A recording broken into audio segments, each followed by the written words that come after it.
Bonjour à tous et à toutes, je suis Sylvia de Atelier BSR sur Instagram, idem sur Facebook et pareil aussi ici sur YouTube. Comme d'habitude, je suis très contente de vous retrouver. Donc une semaine après la sortie de ma dernière vidéo dédiée aux cousettes que j'ai faites au mois de mars et avril. Donc cette fois-ci, ce sera comme promis un haul tissu avec les projets qui vont avec.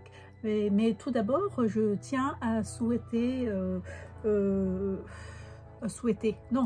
tiens à vous remercier pour l'accueil que vous avez fait à ma dernière vidéo et les commentaires très sympathiques quant à mon énervement sur mon manteau vert et ma robe qui me sert un peu, ma robe orchidée. Donc vous me réchauffez le cœur, vous m'encouragez à continuer et surtout à persévérer quand je rencontre des problèmes tels que j'ai eu dernièrement. Donc un grand merci. Et aussi je souhaite, voilà, cette fois-ci je souhaite la bienvenue aux nouveaux venus. Merci de me rejoindre sur ma chaîne et j'espère que tout ce que je présente ici vous plaira et que vous y trouvez au fait des idées, des inspirations et quelques techniques sur les petits conseils couture que je présente ici au fur et à mesure de mes cousettes. Donc aujourd'hui, comme annoncé, je vais vous présenter 5 tissus avec les projets que je souhaite faire avec. J'espère que je ne vais pas changer d'avis comme d'habitude parce que régulièrement j'enlève quelque chose de ce que j'ai préparé pour mettre un autre. Donc je souhaite, parce que c'est pour l'été et les soirs d'été cette fois-ci. Donc la première cousette que je compte faire, c'est dans ce tissu jersey piqué de Drissenstoffen. Je pense que c'est du jersey piqué, hein, c'est ça. Et les jersey piqués, j'ai vu dans une des vidéos de Rose Cocon qui présente bien au fait ses cousettes et ses tissus et ses projets. Rose Cousette qui aime bien le monde très très joli et qui lui va à merveille le monde de la romance rose. Moi aussi j'aime le rose et surtout les passepoils. Donc coucou à Julia si elle passe par là. Donc voilà le jersey piqué de coton pour faire des débardeurs col bénitier pour mes deux filles. Et moi je pense que je vais faire avec les manches un peu tombantes comme ça pour cacher un peu au fait ici parce que j'aime pas bien quand c'est ça fait comme des débardeurs ou des t-shirts sans manches. Et quand je suis en train de présenter les manches, je vais vous dire ce que je porte aujourd'hui. C'est une robe dans un tissu que j'ai pris, je pense, ici il y a 3 ans, au coupant de Saint-Pierre. Au coupant de Saint-Pierre ou à Mondial Tissu? À Mondial Tissu, je pense. Donc c'est une robe que j'ai patronnée moi-même. Il fut un temps où, quand j'ai repris au fait la couture vestimentaire, parce que j'ai repris avec les accessoires, les sacs et tout, je me suis dit Sylvia, tiens, tu sais coudre, ça fait des années que tu couds, mais tu ne patronnes pas, alors pourquoi tu ne patronnes pas? Donc quelques années, il y a 3 ans et demi de ça, je me suis dit allez, on va patronner et tout. Et le problème c'est que j'ai patronné sur mon mannequin, mais j'ai pas fait de patron papier directement à partir au fait des mensurations et du mannequin que j'ai mesuré sur mon tissu. Après au fur et à mesure je posais sur mon mannequin. Donc ce patron maison, à mon grand regret, j'ai pas de patron papier et puis ça me dit pas de refaire la même chose parce que maintenant il y a beaucoup de patrons au fait qui sont à notre disposition pour les robes. Il s'agit juste éventuellement que je les modifie. Et puis voilà, j'ai fait un haut comme ça, le devant il est coupé en deux et le dos aussi. Col V, manche bien tombante pour faire 3 plis ici de chaque côté, et puis après J'ai mis une ceinture large comme ça ici, voilà les anses. C'est bien pour l'été. Et après, ça part en jupe avec des plis. Et puis la longueur, ça m'arrive, c'est une robe midi, ça m'arrive mi-mollet. Et le tissu est en viscose très très fluide, donc c'est vachement sympa. Et puis derrière, c'est pareil, hein, il y a juste les pinces là, il y a la ceinture ici, et puis la jupe avec des plis. Et puis j'ai mis 3 petits boutons ici pour égayer un peu, rose. Alors, rose, beige, beige et beige très très clair, blanc cassé. Voilà. À cette époque-là, j'ai fait, je pense, 3 robes et 2 jupes. Mais si vous voulez voir mes réalisations, vous pourrez aller sur mon compte Instagram Atelier by SR. Donc voilà. Donc avec ce piqué jersey, je vous ai dit 2 débardeurs col bénitier et un t-shirt col bénitier pour moi. Et j'ai pris 2 mètres de tissu, donc ça ira largement avec ces 3 projets là, parce que bon, un débardeur c'est juste une petite hauteur comme ça, et puis après c'est le biais avec le même tissu pour faire les bretelles. Donc en plus il y a ma deuxième qui aime bien quand c'est un peu crop. Après, toujours en jersey piqué, j'ai pris ce rose, on va dire rose bonbon, c'est entre le rose pâle et le fuchsia. Ce que je vais faire là-dedans, j'ai pris, je me rappelle plus, 1 mètre. J'ai pris 1 mètre. Je vais faire un top col carré. Pareil, je vais prendre un t-shirt au fait. Et je vais travailler le carré. Pas besoin de faire d'acheter un patron pour ça. Sinon, je vous ai pas dit, pour le col bénitier, j'ai pas de patron, mais j'ai trouvé un tuto sur YouTube sur le site, pas le site, sur le compte de Anna the Tailor. Et j'ai regardé ce matin, elle fait à partir d'un coupon, et je vais suivre pas à pas son tuto pour rajouter le col ici, pour pouvoir le plier, pris, et c'est pris dans les emmanchures. Et puis après coudre avec les épaules. Il faut préparer quand même l'épaule avec l'encolure ici. Il faut mettre la parmenture, et puis après quand les deux, parce que le devant il est déjà prêt en pliant comme ça pour avoir le bénitier.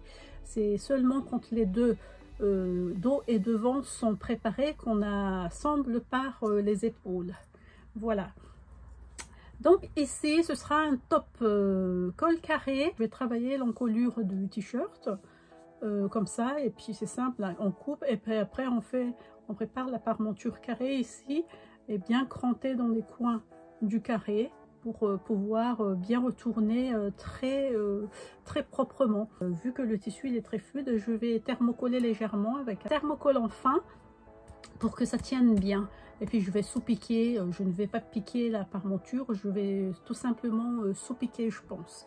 Et puis je sais pas, je vais voir en fonction s'il faut que je fixe avec des points invisibles à la main ou non.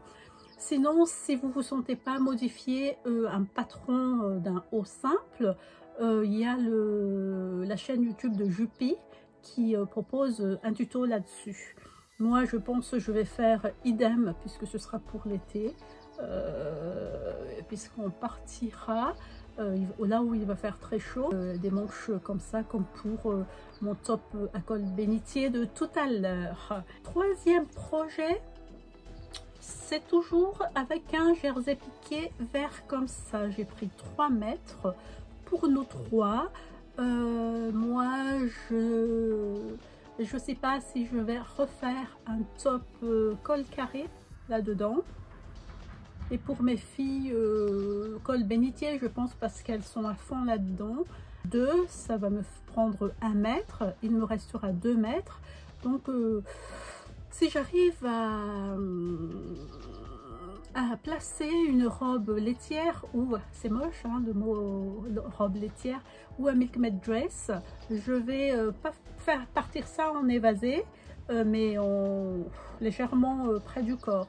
J'ai un patron, c'est le patron de Lydia Naomi que j'ai acheté sur son site, il me semble bien. Et je vais travailler le bas. Je pense que je vais prendre comme d'habitude la base de la robe Solange de la maison Victor. J'ai beaucoup utilisé la base de cette robe pour plusieurs robes parce que ça me tombe pile poil, c'est pas trop serré ni trop large, c'est vraiment comme je veux que ça tombe. Donc voilà pour le projet dans ce jersey piqué de coton, non, jersey piqué, oui c'est en coton, hein. Tous ces jerseys piqués j'ai pris sur Dressenstoffen. La quatrième causette projetée, c'est la combinaison Sirocco de Direndo. J'ai mis longtemps à me décider pour faire cette combinaison. J'adore les combinaisons. Qu'est-ce que j'ai cousu comme combinaison? Danica, mais sinon j'en ai acheté il y a quelques temps, hein. J'en ai acheté 3 ou 4 je pense, dans toutes sortes de tissus, hein, que ce soit pour l'été ou noir pour l'hiver. J'adore les combinaisons et je voudrais me faire la combinaison Sirocco pour faire une combinaison passe-partout sans repassage, parce que les combinaisons que j'ai là, sauf la combinaison Danica que j'ai fait dans un tissu jersey viscose de Dressenstoffen, ça aussi il n'y a pas trop besoin de repasser. Donc ça, pour ce projet sans repassage, j'ai pris ce tissu, j'aime bien, Bengaline Stretch de Dressenstoffen.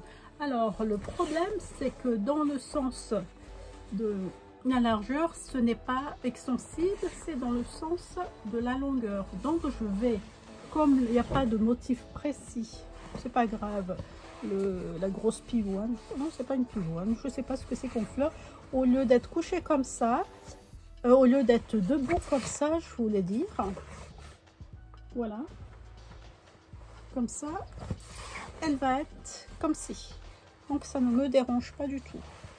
Donc j'espère que la longueur est bonne. Je regarde, oui j'en ai assez. On va faire là-dedans, voilà, parce qu'il est vachement élastique. Je pensais que j'avais pris un comment on appelle ça, un scoop à crêpe au fait, mais les motifs ne me convenaient pas et j'ai pris ça pour avoir quelque chose d'imprimé, mais quand même assez foncé, parce que comme vous aussi, j'achète beaucoup de tissus imprimés. Et après, bah, quand on veut s'habiller simple en uni, bah, soit en haut, soit en bas, bah, on tourne en rond dans son dressing. Donc voilà la combinaison Sirocco. Après, le dernier projet, c'est un projet que j'ai beaucoup lorgné sur les réseaux sociaux. C'est le pull Didi de Fibre Mode. Le pull Didi, c'est le pull style camionneur comme on disait avant, avec la découpe ici et puis hop, la fermeture là. Et je savais pas dans quel tissu je voulais faire ça, et j'ai trouvé ce tissu jersey que j'ai pris sur le site du Chien Vert. Voilà, il est vraiment top. Donc j'ai cherché au fait une maille torsadée et j'ai pas trouvé ce qui m'a plu. Et puis j'ai vu les tissus câbles. Je pense qu'il y en a un peu partout là sur Dressenstoffen, sur RL Tissu. Je pense qu'il y en avait sur il fut un temps, je pense, si je me trompe pas, il y en avait aussi sur les coupons de Saint-Pierre, il y en avait sur le tissu de rêve et tout. Mais j'ai vu une fois dans les vidéos que la qualité n'était pas ça. Et j'ai peur que ce soit les mêmes tissus qui circulent. Et c'est épais aussi, hein. On voit qu'il y a quand même pas mal de polyester, c'est un peu rêche. Je peux me tromper, mais ce que j'ai vu, comme ça, pour moi, c'était un peu rêche, je sais pas. Peut-être que ça a changé depuis un an, hein, la qualité de ce tissu câble là, mais voilà. Alors s'il vous plaît, si vous avez cousu ou vous en avez acheté, vous pourrez me dire si la qualité a changé, si c'est beaucoup moins rêche par rapport à ce que je l'imaginais. Ça me rendrait service, et puis peut-être que je vais prendre parce que le motif me plaît très bien, hein, donc ça pourrait m'intéresser. Donc le pull Didi de Fibre Mode, ce sera dans ce joli tissu maille scie Il est assez extensible et de couleur écrue, beige écru. C'est plus beige écru au fait. Voilà, c'est pas tout à fait écru, hein, ça vire un peu vers le beige. Voilà, donc je vous ai tout dit cette fois-ci sur mes projets Cosette du mois de mai. Et on est le jeudi de l'Ascension, il faut que je carbure, mais pas tant que ça, parce que c'est des projets pour cet été, donc j'ai encore le temps. Et puis là, on est dans un long week-end. J'aurai peut-être le temps, si tout va bien, de faire 4 tops ce week-end. Voilà, je vous laisse donc avec ce dernier projet-là. Et je vous dis à bientôt. Et ce sera un haut tissu. Non, et ce sera un bilan couture. Voilà, merci beaucoup. Je vous souhaite un bon et long week-end. Et vous dis aussi à bientôt. Ciao, ciao.